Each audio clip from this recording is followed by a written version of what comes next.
어느 날 어떤 분이 막 환상을 보았습니다. 환상을 딱 보는데 막 불빛이 확 비추는 거예요. 막 불빛이 막 비치니까 막 정말 이제 하나님께서 기도 중에 환상을 보았다라고 하는데 나중에 보니까 자동차 헤드라이트 불빛이었다고 그런 우스갯소리가 있습니다. 여러분, 환상이라고 하는 것 우리가 볼 줄 알아야 돼요. 근데 환상을 좀 잘못 우리가 생각하면 그럼 가만히 있는데 막 생기고 막 보이고 이렇게 생각하면 안 돼요. 다니엘은 그런 환상을 본 것이 아니라 하나님께서 앞전에는 꿈을 통해서 꿈속에서 환상을 보게 해 주셨지만 오늘은 이제 어떻게 보면은 유체 이탈 같은 거죠. 나 다니엘에게 처음에 나타난 환상 후에 벨사살 왕 제3년에 다시 한 환상이 나타나니라. 꿈에서 나타난 환상하고는 조금 틀립니다. 우리 꿈 속에서 하나님께서 강제적으로 하나님께서 이제 어떤 비전, 환상을 다 보게 하셔서 그 환상을 통해서 하나님의 뜻을 드러내시지만 이게 붉은 대낮인데도 불구하고 하나님께서 어떤 이 사람의 지금 몸은 여기 있어요, 지금. 그런데 이 몸은 여기 있는데 영이 을레강이라고 하는 그 수백 킬로 떨어진 곳에 지금 가 있는 거예요. 그 꿈에서 본 환상하고 지금 멀쩡한 상태에서 보는 환상하고 약간은 좀 틀리지만 환상의 그 특징 하나는 내가 환상 봐야지. 그럼 기도 열심히 하다가 막 하는데 조금 전처럼 막 헤드라이트가 막 비추고 그러니까 하나님께서 막 환하게 나에게 막 빛으로 임하시는구나 막 이렇게 착각하고 있는 순간에 눈을 떠보니까 헤드라이트가 자동차 헤드라이트가 나를 쳐다보고 있는 거예요. 이거는 환상이 아닌 거죠. 환상은 하나님께서 나에게 그것을 직접 보여주시는 게 환상인 겁니다. 근데 환상은 아무한테나 열리지 않는 거죠. 충성된 자에게. 오늘 우리 찬송했죠. 하나님을 신뢰하는 자에게 하나님께 일을 하신다는 거예요. 하나님을 신뢰하는 자에게 하나님께서 일을 하시고 환상도 열어주시면서 미래의 일을 가르쳐 주신다는 거예요. 꿈을 통해서 또 환상을 기도 중에 사도행전에도 보면 사도들이 기도 중에 환상을 탁 보는 경우도 있잖아요. 그죠? 하나님께서 영안의 눈을 싹 뜨게 해 주셔가지고 이게 열려야 되는 거예요. 이렇게 열릴 때, 영안의 눈이 뜨일 때 말씀이 내 마음속에 들어오고 기도도 됩니다. 기도도 자연스럽게. 근데 이런 게 영안의 눈이, 영적인 눈이 뜨여지지 않으면 환상은 술 먹다가 보는 그런 이상한 그런 거는 환상이라고 할 수가 없거든요. 마약을 하다가 보는 거 그건 환상이 아닙니다. 그건 환각정세라고 하죠. 마약하고 이런 건 환각정세잖아요. 제가 군대 생활할 때 제 군대 동창이 마약을 했었어요. 저도 마약을 하고 싶었는데 딱 하나 경험을 안 한 게 마약입니다. 그때 술 때문에 죽다가 살아나가지고 마약하고 싶은 사람 손 들어보세요. 추천은 해줄 수 있어요. 그러면 이제 다 감옥으로 가야 되니까. 그런데 그 친구가 음악하는 친구지. 기타리스트였어요. 기타리스트인데 이 친구가 나한테 자기가 마약했을 때 경험을 이야기를 하는 거예요. 마약을 하면서 콩나물 대가리를 타고 다닌대요. 그래서 우리 음악하는 친구들 마약을 해가지고 콩나물 대가리를 좀 타고 한번 다녀봤으면 좋겠네. 그 친구는 저한테 그렇게 얘기를 했어요. 자기는 대마초를 했는데 대마도 마약이거든요. 대마를 피우고 콩나물 대가리를 갖다가 막 정말 타고 다니는데. 근데 실질적으로 그 사람이 콩나물 대가리를 타고 다니는 건가요? 아니죠. 환각증상이 일어나는 거죠. 예술하는 사람들이 이런 일들을 많이 합니다. 음악하는 사람들. 이런 일, 대마를 많이 피우고, 그래서 막 잡혀 들어가기도 하고 막 그러잖아요. 그래서 우리가 환상이라고 하는 것을 먼저 정의를 하면, 아, 내가 환상을 봐야지 해서 보는 그것이 환상이 아니라는 거예요. 오늘 다니엘이 본 이 환상이라고 하는 것은 하나님께서 다니엘에게 보여주신 겁니다. 앞으로 이러이러한 일이 있을 것이다. 앞으로 수백 년 후에 이러이러한 일이 일어날 것을 다니엘에게 하나님께서 알려주시는 거예요. 여러분들, 우리 하나님께서 사랑하신 자녀에게는 다 가르쳐 주십니다. 그래서 우리로 하여금 깨닫게 하시는 거죠. 아무것도 안 가르쳐 주시고, 아무것도 안 가르쳐 주고, 비밀로 모든 것을 다 비밀로 하시는 그런 하나님이 아니세요. 그래서 우리는 마지막 때가 되면 이러이러한 일들이 일어날 것이다 라고 성경이 다 이야기를 하고 있잖아요. 그러면서 우리한테 하나님께서 부탁하시는 것은 미리미리 이러한 일이 일어날 것을 준비하라는 거예요. 아기가 아무 때나 응애하고 나 몇월 며칠 날 태어날게요 이렇게 엄마한테 딱 이야기하고 난 이렇게 태어나겠습니다 하고 응애 그 시간 몇월 며칠 딱 이렇게 하지 않잖아요. 예고가 없습니다. 대충은 알지만은 아기가 보통 9달에서 10달에 엄마 뱃속에 있잖아요. 그죠? 이제 9달에서 10달 동안 뱃속에 있지만은 9달 그때 난 급해가지고 빨리 나가란다 하고 나올지, 아니면 10달, 뭐 11달 있나요? 그까지는 잘 모르겠네요. 어쨌든, 그러니까 정확한 날짜는 우리가 알 수가 없단 말이에요. 그러나 대충 정상이라고 하는 게 있잖아요. 막 진통이 오고, 막 그 산통이 오고, 이런 것들이. 그러니까 하나님께서도 우리에게 앞으로 될 일을 갖다가 미리미리 가르쳐 주시는 거예요.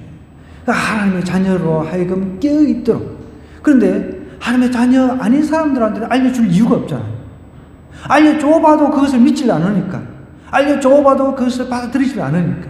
그래서 우리는 하나님의 자녀 중에서도 철저하게 어떤 사람에게 하나님께서는 어떤 사람에게 자신의 뜻을 드러내시느냐 하면은 오늘 이 결론입니다.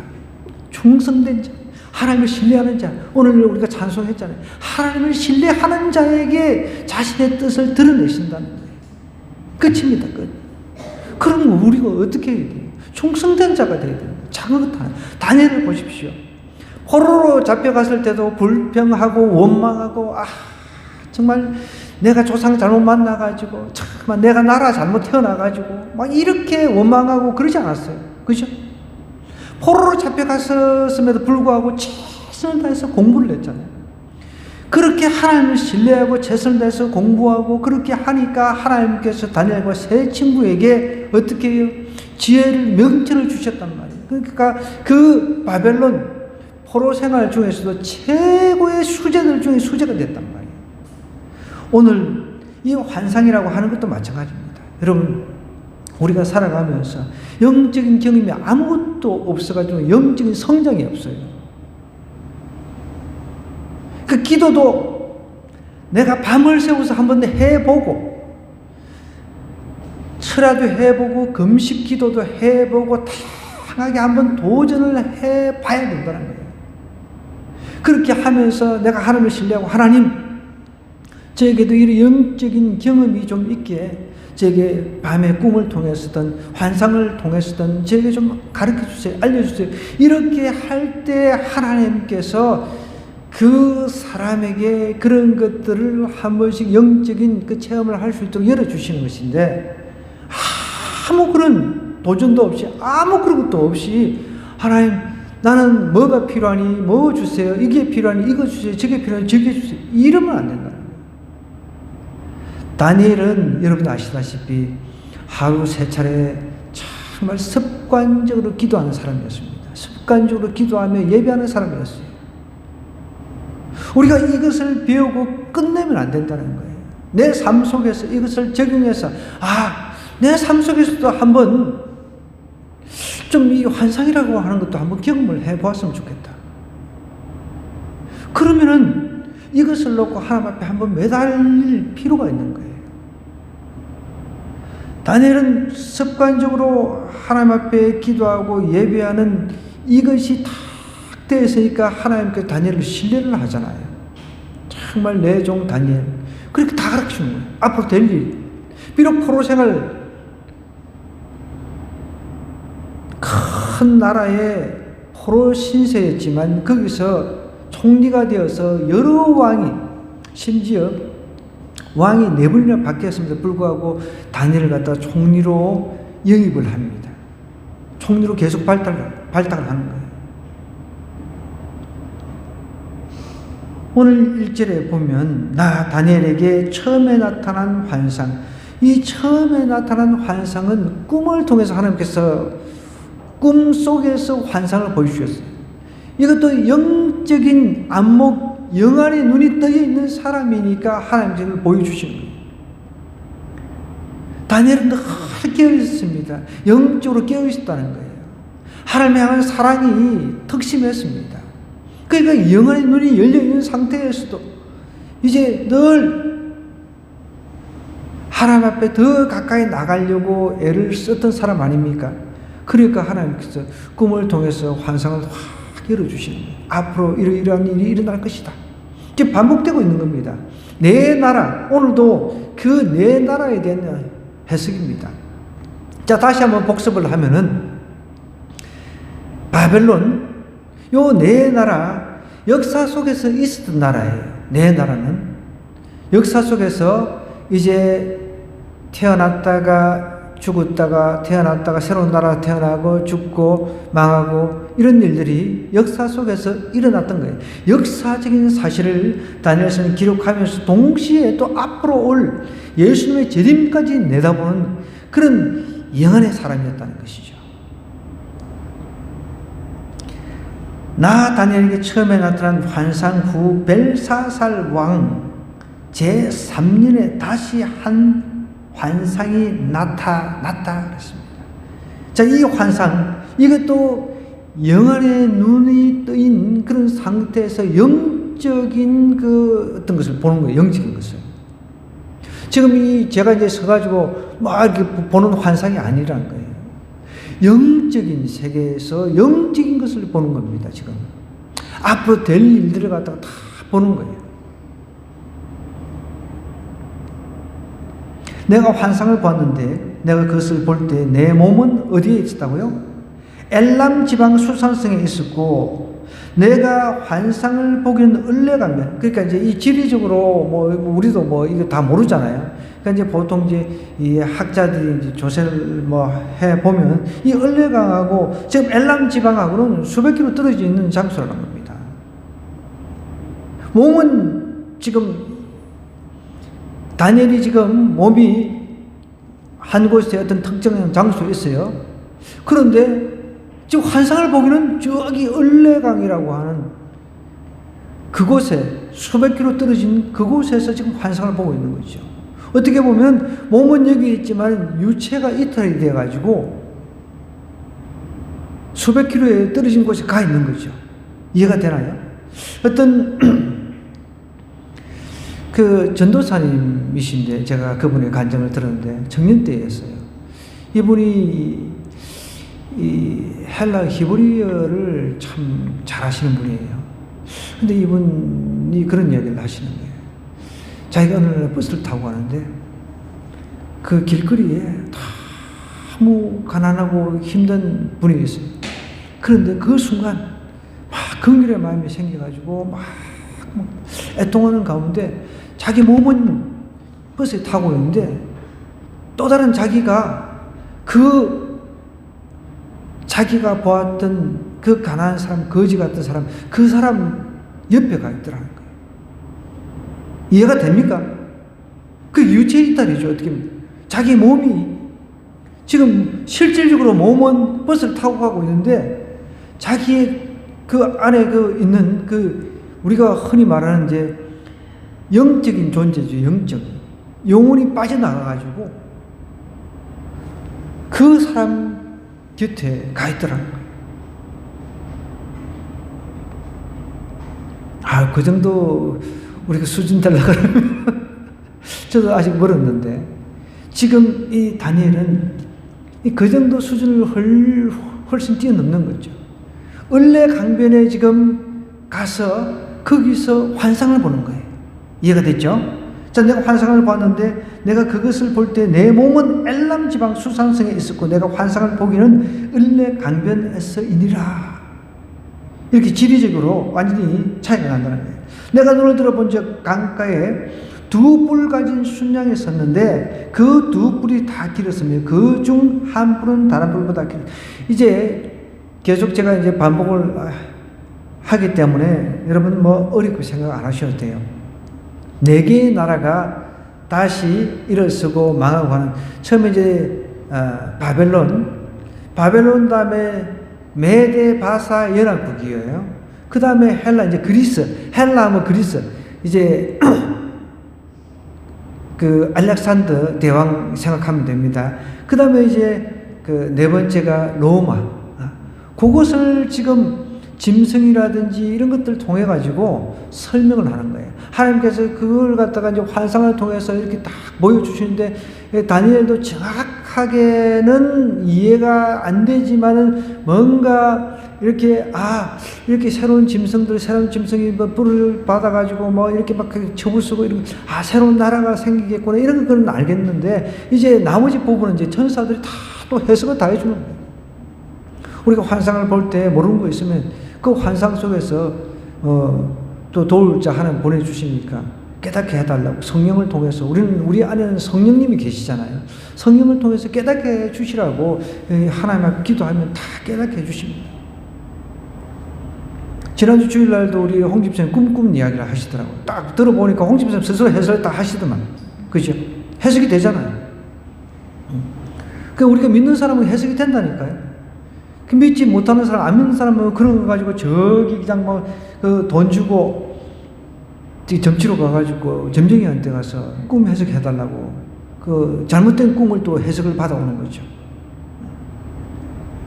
자, 3절 보니까 내가 눈을 들어본 적 강가에 두 뿔 가진 순양이 있어요. 자, 여기서 중요한 것, 저도 어떨 때는 좀 헷갈렸는데 여기 보면 양이 있잖아요. 순양. 그럼 제가 사전을 이렇게 한번 찾아봤어요. 요즘에는 뭐 이 네이버 박사께서 너무 잘 가르쳐 주니까 양이 순양에는 뿔이 있고 암양에는 뿔이 없더라고요. 저도 처음 알았어요. 헷갈리는 거예요. 그래가지고 막 이게 모든 양마다 순양하고 암양이 다 뿔이 다 있나 이렇게 찾아봤는데 순양에는 뿔이 있고 암양에는 뿔이 없대요. 순놈들은 막 싸움을 잘 하잖아요. 암양을 차지하기 위해서 뿔 가지고 가끔씩 보면 이제 유튜브 같은 데 보면은 막 양끼리도 막 순놈끼리 암놈 차지하려고 막 뿔로 가지고 막 툭툭툭 치고 막 싸우고 막 그러대요. 지치도 않는가 봐. 웃기지도 않아요, 보면은. 멀리서 이렇게 막 있다가 막 푹 치고, 최근에 제가 봤는데, 또 이렇게 떨어졌다가 또 푹 치고, 또 떨어졌다가 푹 치고. 순놈들은 참 어디 가나 다 똑같아. 순양에 섰는데 그 두 뿔이 다 길었다는 거예요, 순양이. 두 뿔이라고 하니까, 아까 전에 우리 이제 바벨론 다음에 일어나는 나라가 메데 바사잖아요. 그래서 이 두 뿔을 메데 바사 나라로 상징하는 거죠. 그 중 한 뿔은 다른 뿔보다 길었다는 거예요. 뿔이 두 개가 있는데 하나의 뿔이 좀 더 길었다는 거예요. 그 메데 왕국보다 바사 왕국이 나중에 이제 메데 바사가 연합국인데 메데보다 바사가 나중에 더 이제 커진 것을 상징을 하는 거죠. 이해가 되죠? 그중 한 뿔은 다른 뿔보다 길었고 그 긴 것은 나중에 난 것이더라. 내가 본 그 순양이 서쪽과 북쪽과 남쪽을 향하여 받으나 그것을 당할 짐승이 하나도 없고 그 손에서 구할 자가 없으므로 그것이 원하는 대로 행하고 강하여졌더라. 메데 바사 제국이 엄청나게 강해진 거예요. 아무리 강해져도 하나님께서는요 다 보고 계십니다. 역사의 주관자는 하나님이세요. 지금 이 5절을 볼까요? 내가 생각할 때에 다니엘이 이제 을레강변에서 이제 그 환상을 이렇게 쭉 지금 순염소가 때려박고 난리를 치고 있는 순양이 양이 제일 먼저 이제 등장하죠. 양 다음에 이제 염소예요. 양보다는 염소가 좀 세잖아요, 그죠? 맞나요? 염소 막 키워보질 않았으니까 염소가 양보다는 세요. 염소. 꼭 보면 염소 맹맹맹맹맹맹맹맹 거리는 거 보면 우리 시골에서도 가끔씩 봤거든요. 보면은 양은 좀 순해 보여요. 양은 좀 순해 보여. 그래서 양 같다 그런 이야기를 하잖아요. 근데 염소는 꼭 보면은 딴짓하고 그 옆에서 보면은 저도 우리 집 밑에가 교회였거든요. 그 친구 목사 지금 이제 필라델피아에서 목회하고 있는 이 친구 아버님이 그때는 이제 강도사님이셨는데 강도사님이 이제 그때는 이제 염소도 키우고 양도 키우고 그러셨어요. 그때 이제 제가 양봉하는 것도 좀 보기도 하고 어릴 때니까. 근데 이제 뭐 양이라든지 염소 특징을 잘 모르지만 어릴 때 제가 봤던 기억은 그래요. 그 염소는 뭔가 새카만 그 염소 있잖아요. 새카만 가지고 뭔가 앵앵앵 하면서 막 맴맴거리면서 막 볼로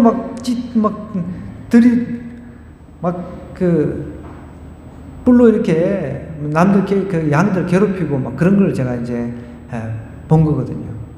그러니까 양이 먼저 메데 바사 제국의 양, 그것도 순양이 뿔로 양 막 이리 치고 저리 치고 그러면서 이제 이 나라가 엄청나게 강대해진 것을 이야기를 하는 거예요.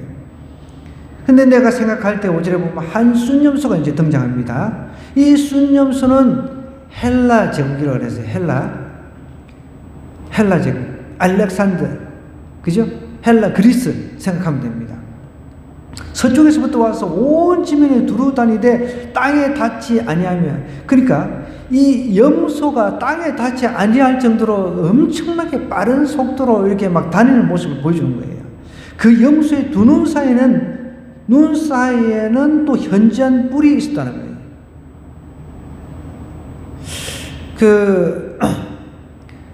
두 눈이니까, 그러니까 눈 사이에 여기에 이제 뿔이 하나가 있었던 거죠. 하나가.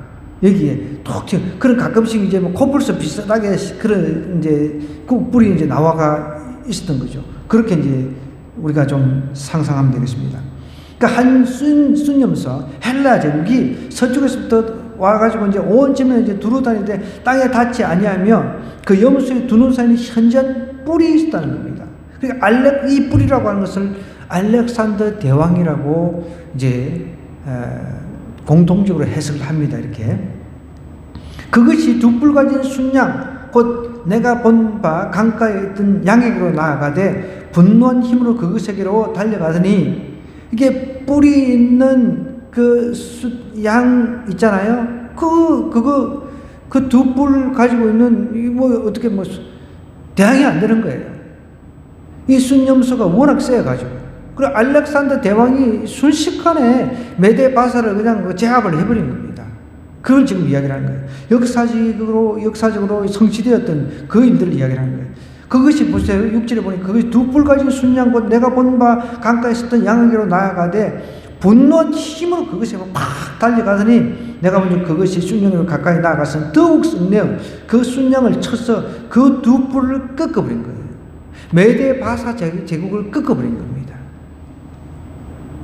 이것은 제가 설명을 안 해주면 여러분 읽다가 뭔 소리인지 이렇게 이해가 안 되잖아요. 그러니까 우리가 요한계시록도 제가 한번 그때 강의를 했었고, 지금 이제 좀 우리 구약에서 좀 어렵다고 하는 다니엘도 지금 이렇게 한번 해석을 하고 난 뒤에 다음에 읽으면은 확실히 더 가슴에 와닿을 겁니다.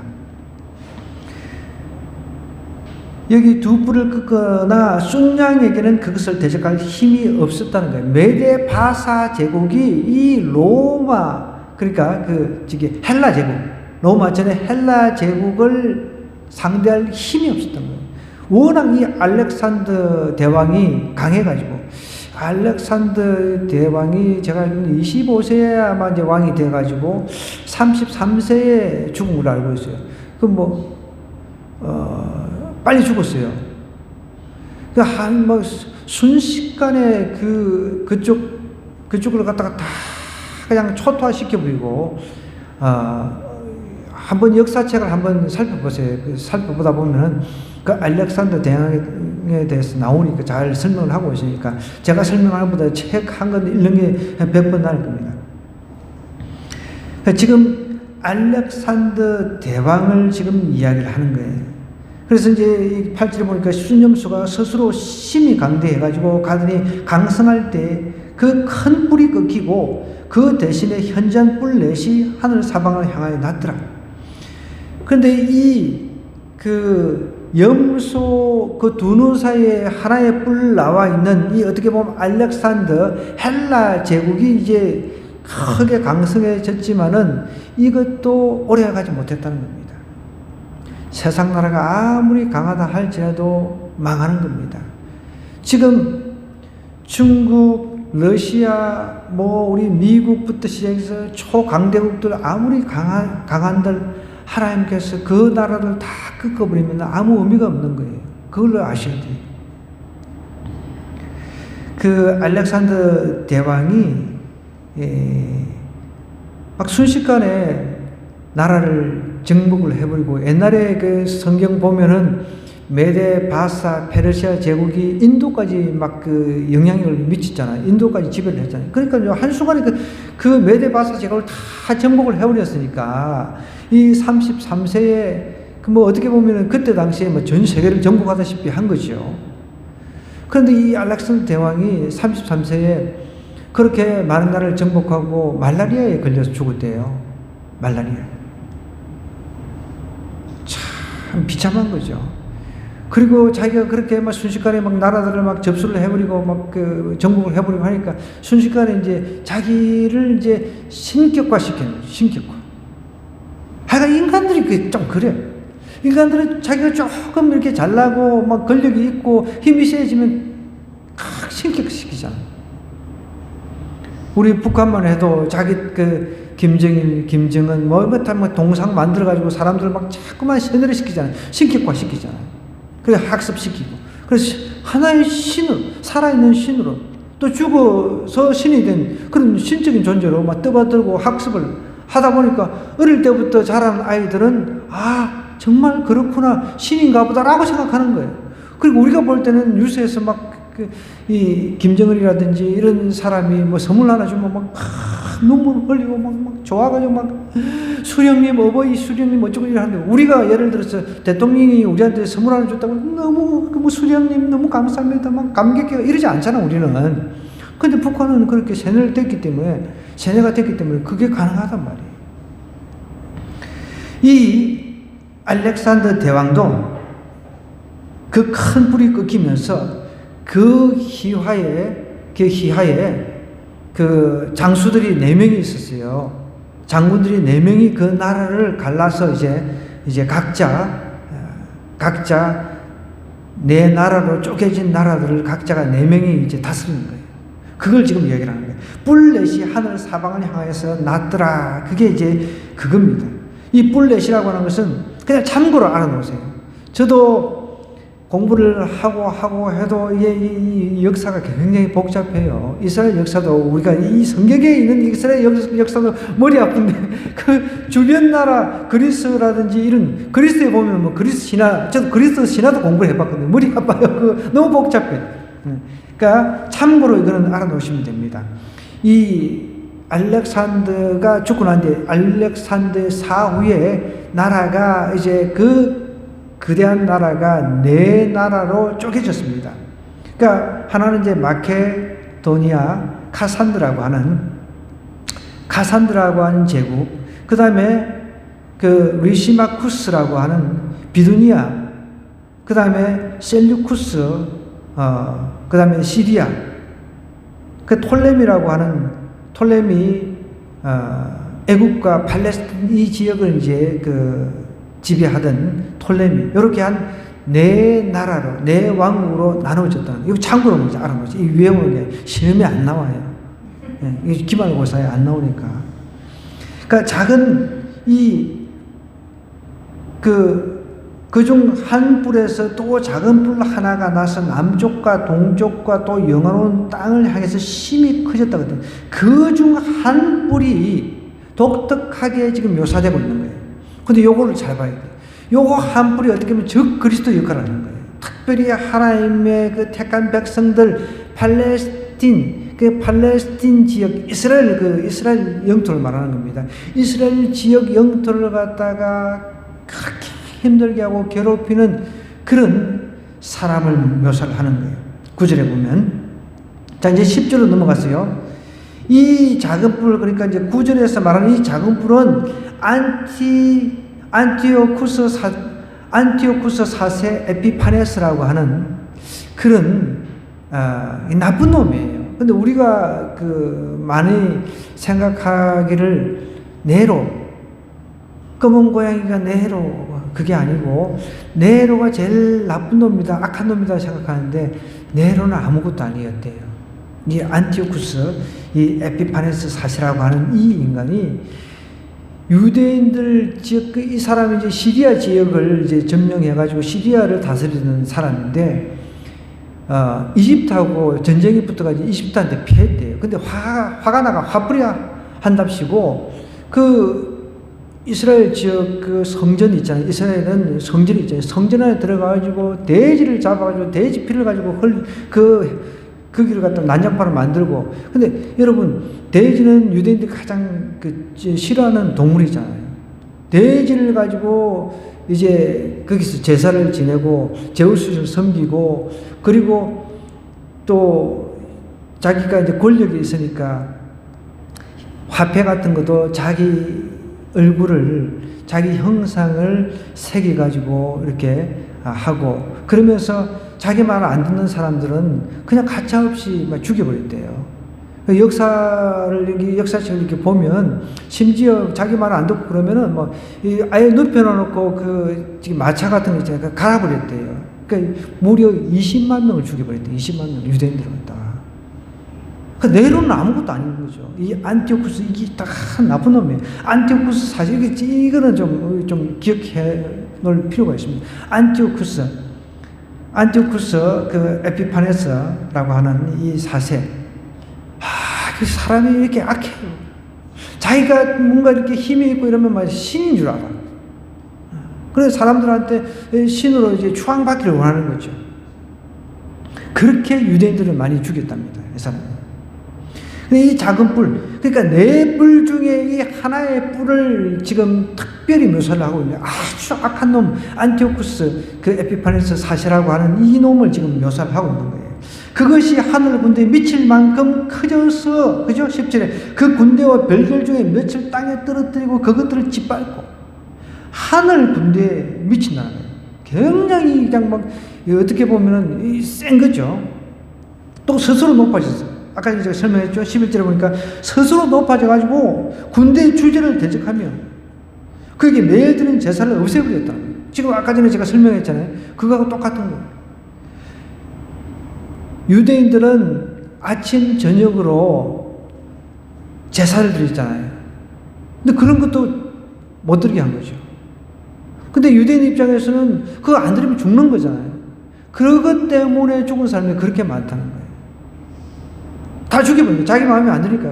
그러면서 그 성전 안에서 돼지를 가지고 돼지 피를 뿌려버리고 돼지를 잡아가지고 돼지 머리로 제사를 드리고 그렇게 해버리니 유대인들 입장에서는 이거 힘은 없고 대항도 못하고. 그런데 나중에 한 100년 정도는 이스라엘이 독립하는 기간이 있습니다. 이제 그거는 또 이제 이 역사, 교회 역사, 또 이스라엘 역사를 또 배워야 되니까 더 나가면은 여러분들 머리 아프니까 그거는 그만하고요. 자, 스스로 높아져가지고 군대의 주제를 대적하면 그에게 매일 드린 제사를 없애버리고. 여러분, 이게 적 그리스도죠. 우리가 앞으로 신약 성경, 계시록 마지막 성경에서 그렇게 이야기를 하잖아요. 우리가 핍박을 받는다 그러잖아요. 예수님 믿는 것, 이거 정말 앞으로 많은 어려움이 예상이 되는 겁니다. 그럼에도 불구하고 내가 예수님 믿겠다, 이게 진짜죠. 내가 예수님 믿어도 여러 가지 이득보다는 실이 많을 것이다, 어려움이 더 많을 것이다, 그럼에도 불구하고 나는 예수 믿겠다, 이런 사람이 진짜인 거죠. 난 예수 믿다가 그냥 코로나 이게 잘 됐네, 영상, 그냥 요즘에 영상으로 여전히 영상으로 들은 사람들 있잖아요. 영상으로 들은 사람이 아직도 교회로 안 들어온대요. 제가 목회 신학에서 이제 그거를 좀 다루고 있는데, 영상에서 이제 현장으로 와야 되는데 사람들이 아직까지 그냥 안 들어온다는 거죠. 각 교회마다 그것 때문에 머리가 아픈 거죠. 조금만 어려우면 예수님만 믿어봐, 힘드네, 안 믿고 그냥 떠나버리는 거죠. 앞으로 이렇게 정말 우리가 마음껏 예배 드리지도 못하도록 사단이, 즉 그리스도가 우리를 막을 수가 있다는 거예요. 그럼 우리가 이런 것을 염두에 두고 앞으로 이런 일이 올지라도 나는 다니엘과 세 친구처럼 죽으리라, 불문불에 들어가겠다, 사자굴에 들어가겠다, 이런 믿음이 우리에게 필요하다는 거예요. 왜 우리가 이렇게 성경을 공부합니까? 성경을 왜 배웁니까? 과거에 하나님께 이미 이러한 일들이 있을 것을 다 하나님의 종들에게, 충성스러운 하나님의 종들에게 다 계시를 해주셨어요. 다 그 자신의 뜻을 드러내 주셨단 말이에요. 그러면 우리가 이것을 이제 후세가 배우잖아요. 지금 후세가 우리 후세가 이것을 배운 이유가 뭡니까? 수천 년 전에 이런 일을 이미 예언을 하였구나. 그래, 앞으로 예수님이 이제 재림하시기 전에 더 어려운 점이 분명히 많이 있을 것이다.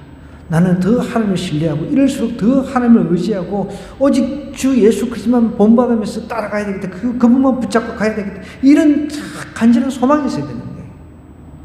죽으면 죽으리라는 그런 마음. 아멘입니까? 이 보십시오.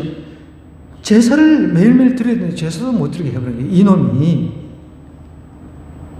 그러니까 모든 학자들이 다 동일한 게 안티오쿠스 에피파네스 이 4세 이놈이 지금 이렇게 한 거예요. 성소를 헐어버린 거예요. 성소는 하나님의 임재의 상징이잖아요. 그걸 헐어버린 거예요. 다 때려 부셔버린 거예요. 여러분, 하나님 무슨 줄 모르는 거죠. 이놈이 어디 있겠어요? 지금 지옥 가가지고 내가 왜 그런 짓을 했을까 얼마나 후회하며 살겠어요. 지금 지옥에서 수천 년 동안 지금 지옥에 있을 거라고. 지금 근데 수천 년 동안 지옥에 있다가 그냥 나중에 석방되는 게 아니라 영원히 그렇게 가야 된단 말이에요. 그는 악으로 말미암아 백성이 매일 드린 제사가 넘긴 바 되었고 그것이 또 진리를 땅에 던지며 자유로 행하여 형통하였더라. 그러니까 자기가 권력이 있으니까 자기 마음대로 그냥 막 이 성소금을 쓰고 다 해파를, 그것을 지금 포로로 잡혀와가지고 자신의 그 조국 이스라엘이 이렇게 되는 것을 을레강변에서 환상을 다 보고 있으니 다니엘이 얼마나 마음이 아프겠습니까? 앞으로 일어날 먼 미래 이야기예요. 이 환상을 보고 한 300년 후에 이런 일이 일어났단 말이에요.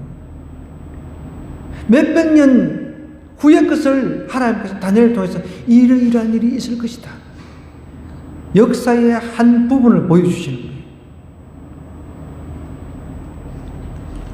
내가 들은 13절입니다. 한 거룩한 이가 말하더니 다른 거룩한 이가 그 말하는 이에게 묻되 환상에 나타난 바 매일 드리는 제사와 망하게 하는 죄악에 대한 일과 성소와 백성이 내준 바 되며 집합할 일이 어느 때까지 이를고 하매 그가 내게 이르되, 너무 다니엘도 자기 조국 더군다나 하나님의 그 성소, 하나님의 임재의 상징이 해파되고 더럽혀지는 그 모습을 환상으로 딱 보고 나서 언제까지 이런 일이 있어야 됩니까? 그 천사가 설명해 주는 거예요. 그가 내게 이르되 2300주야까지니 그때 성소가 정결하게 되리라. 그 후에는 이제 성소가 깨끗해진다는 거예요. 근데 이 2300은 우리가 이제 그 2300 그대로 해석을 하면 6년하고 110일입니다. 그런데 어떤 학자들은 또 이것을 갖다가 주야를 하나로 보는 거죠. 주야, 낮과 밤을 하루로 보는 거죠. 낮과 밤을 하루로 봐가지고 이것을 3년 55일로 이렇게 해석하는 학자들도 있습니다. 근데 이게 뭐 우리가 어느 것이 맞냐 어느 것이 틀린지 이거 가지고 우리가 논할 거는 안 되고요.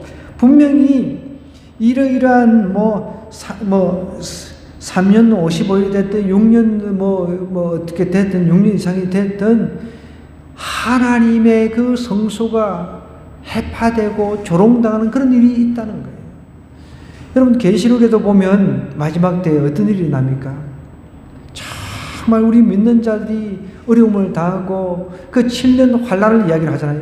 그때 어떤 사람은 어떤 학자들은 우리 믿는 사람들은 7년 환난을 당하지 않고 휴거된다. 아니다. 우리 믿는 사람들은 휴거되지 않고 지상에서 동일하게 7년 환난을 겪는다라고 이제 이게 서로 이제 각자 주장을 이야기를 하는데 그걸 우리가 정확하게 알 수는 없어요. 그러나 우리는 앞으로 이렇게 7년이라고 하는 극심한 고통스러운 그런 일들, 지금 각 성소가 해파되고 예배를 못 드리고 우리는 경험을 해봤잖아요, 그죠? 우리 코로나를 통해 가지고 나라에서 우리가 예배 드리는 것자 마스크 쓰고 밥도 안 먹고 그냥 예배만 드리겠다고 마스크 쓰고 이렇게 찬양하겠다고 그것도 하지 말라고 그랬어요. 그렇게 독재자도 아님에도 불구하고 이런 일이 안 일어난다는 보장이 없는 거죠. 우리는 이미 코로나를 통해서 한번 경험을 했잖아요. 예배도 마음껏 모여서 드리지 못하도록. 지나고 보면 너무 황당하죠. 좀 너무 황당해가지고 이거를 지시한 최위에 있는 사람은 감옥 가야 된다고 저는 생각하는 사람이에요. 여전히. 듣고, 나한테 그런 거나 말거나. 생각해보세요. 얼마나 나는 그거 생각하면 치가 떨리고 억울한지. 아니, 교회에서는 밥 먹으면 안 되고, 교회에서는 차 마시면 안 되고, 커피숍에서는 차 마셔도 되고, 커피숍에서는 모여도 되고, 거기서는 돈 쓰면서 먹어도 되고, 마셔도 되고, 그럼 교회에서는 먹으면 안 되고, 이 말이 안 되잖아요. 세상에 그런 법이 어딨냐. 그냥 교계도 서로 찌고 보고 싸우고, 그런 것 때문에 분란이 일어나고 한 것도 있지만, 분명한 것은 이런 성소가 회파되고 예배를 제대로 드리지 못하는 그런 일들이 앞으로 있을 것을 이 다니엘이 내다본 거예요. 이건 역사상 일어난 거예요. 이게 역사상에서 이미 일어난 성취가 된 예언입니다. 이거는 성취가 된 예언이라고 할 수가 있는 것이죠. 그래서 우리는 이것을 통해서 우리가 좀 깨닫고 깨어 있어야 될 것은요, 하나님은 충성된 삶을 사는 자에게 자신의 뜻을 드러내신다는 거예요. 수백 년 앞에 것을 내다볼 수 있는 사람, 다니엘은 충성된 사람이었어요. 여러분, 우리 앞에 한치 앞을 하나님께서는 다 가르쳐 주신단 말이에요. 꿈을 통해서, 환상을 통해서, 말씀을 통해서 다양한 방법으로 우리에게 말씀하시는데, 내가 영적인 안테나가 이게 주파수를 잘 못 맞추면 그것을 캐치를 못하겠죠. 그것을 제대로 잡아내지 못하겠죠. 이렇게 영적으로 깨있는 사람들은 금요일 날도 기도하려고 모이려고 애를 쓰지만, 기도 해봐야 무슨 소용이 있노? 주일만 1시간만 왔다 갔다 그런 사람이 어떻게 영적인 것을 갖다가 하나님으로부터 이렇게 받을 수가 있겠냐는 거예요. 기도하고 말씀 보고 최선을 다해서 주어진 일 열심히 하고 최선을 다해서 그렇게 살아갈 때 하나님께서 꿈을 통해서 뇌 중에 환상을 집어넣으셔가지고 우리에게 말씀하실 때가 있단 말이에요. 근데 매일매일 다른 것에 영향을 받고 다른 것을 갖다가 다른 비전을 갖다가 텔레비전 있잖아요. 영화 비전, 유튜브 비전 이런 것들을 내 눈 속에 내 속에 집어넣으면서 하나님 나에게 환상을 열어주시옵소서, 영혼의 눈이 뜨이게 도와달라고 이렇게 기도한들 하나님 그걸 들으시겠습니까? 절대 안 들으십니다.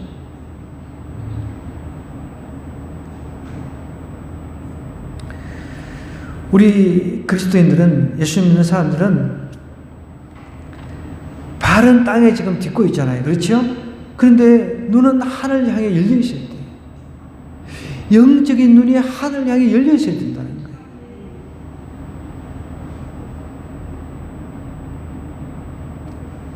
발을 땅에 딛고 있으면서 돈이나 주워보려고 여러분, 우리는 눈이 하늘 향해 열려 있어야 돼요. 영적인 눈이 열려 있어야 된다는 거예요. 다니엘은 하나님께서 10대 소년이었을 때부터 정말 포로로 잡혀져 가기 전부터 이 성소라든지 그 지성소라든지 이 성전의 그 구조를 다 알고 있었단 말이에요. 그리고 이미 습관화되어 있었습니다. 아침 저녁으로 예배하고 제사 드리는 게 습관화되어 있었어요. 근데 어쨌든 자기 나라 자기 선조들이 잘못해가지고 자기 조상들이 잘못해가 자기가 포로로 끌려갔지만 그곳에서도 낙심하지 않았습니다. 늘 창문을 열고 성전이 있는 예루살렘을 향해서 기도하면서 예배하면서 늘 눈이 하늘 향해 열려 있었어요. 그러니까 하나님께서 때가 되면 어려울 때마다 환상을 열어주시고 가르쳐 주시고 꿈을 통해서 다 가르쳐 주시고 힘들 때마다 하나님 앞에 기도하니까 응답해 주시고 얼마나 멋있는 삶입니까? 이런 삶을 우리가 살아야 된다는 거예요. 비록 우리 몸은 땅에 이렇게 붙어 다니지만 우리의 영은 열려가지고 저 하늘을 향해서 열려 있어야 돼요. 그럴 때 하나님께서 우리에게 하나님의 뜻을 계시를 해주시는 거예요. 저와 여러분이 이렇게 좀 충성된 삶을 살면서 이 우리 영적인 눈이 뜨여서 하나님께서 우리에게 가르쳐 주시고자 하는 그 뜻을 매일매일 잘 알아서 이제 우리의 삶의 문제를 하나하나 해결해 나가는 그런 저와 여러분 되기를 주님으로 간절히 부탁드립니다. 오늘 말씀 생각하면서 우리 이렇게 한번 기도하십시오. 오늘 하나님 영안의 눈을 떠서 하늘을 향해서 날마다 우리 초점을 맞추게 해 주시옵소서. 하나님 우리가 영적인 눈이 뜨이기를 원합니다. 꿈과 환상을 통해서 하나님의 뜻을 알기를 원합니다. 우리에게 가르쳐 달라고 주여 한번 기도하도록 하겠습니다.